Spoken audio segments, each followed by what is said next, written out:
भाऊसाहेब रावकाजी दांडगे, उषाबाई भाऊसाहेब दांडगे, राहणार सावखेडा, तालुका सिल्लोड, जिल्हा छत्रपती संभाजीनगर यांना गावातील काही गावगुंडांनी जातीवाचक शिवीगाळ केली आणि घरात जबरदस्तीने घुसून बेदम मारहाण केली। जाती वाचून अर्वाच्य भाषेत शिव्या देऊन त्यांना जीवे मारण्याची धमकी दिली।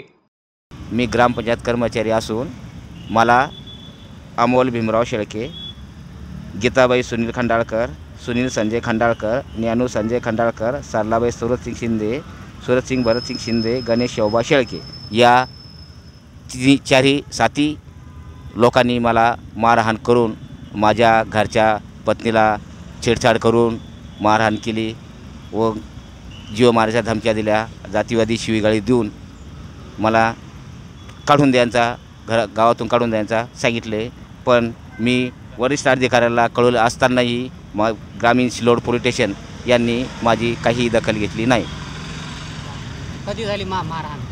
30/11/2024 ला। म्हणजे घरात येऊन मारलं का? घरात येऊन मारलं, गल्लीत मारलं। काय कारण काय होतं? कारण म्हणजे त्यांनी फक्त माझ्या गल्लीत पाणी सोडा, या गल्लीत पाणी सोडा आणि तुम्हाला तू मार या ढेड्या जास्त माझे आला का, मस्ती आला का, तुला गावातून काढून टाकीन, तू माझ्यावर कारवाई करतो अट्रॉसिटी। तर सर माझी एकच म्हणणं आहे, अट्रॉसिटी ॲक्टनुसार कारवाई करण्याचा आदेश द्यावा। अधिकारी ऑफिसमधून कोणी अधिकारी नाही आला? कोणी अधिकारी आलेले नाही। कोण नाही आलं? कोणी नाही आलं। कोणाकडे दिला तुम्ही अर्ज? मग जिल्हाधिकारीला दिला, DMला दिला, वरिष्ठ अधिकारीला पूर्णला दिलेला आहे।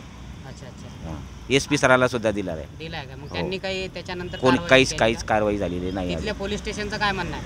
तिथल्या पोलीस स्टेशनचं कारवाई होत नाही म्हणून असे का नाही होत? का नाही, त्याने साक्ष्या मागले, साक्ष्या दिल्या, पुरावे दिले, हां साक्षीदार एक सोडून 2 साक्षीदार दिले, तर ही कारवाई करू राहिली नाही।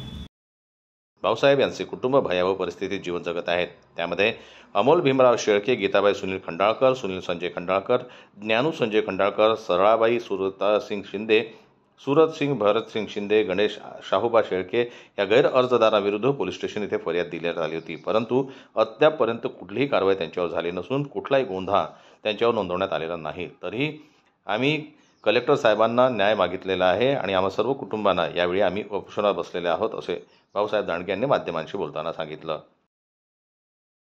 जनमत लाईव्ह न्यूज करता छत्रपती संभाजीनगरहून दिलीप वरघट यांची रिपोर्ट।